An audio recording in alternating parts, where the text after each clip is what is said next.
Welcome to our tutorial on the face-to-face fillet. In the Fillet toolbar, let's activate the face-to-face fillet command. Here I'll choose one face,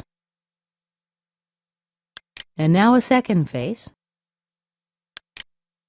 In the definition dialog window, I'll enter the radius value of 1 inch. Hit Tab, click OK. And now we have a face-to-face fillet. Let's double-click here. Click More now.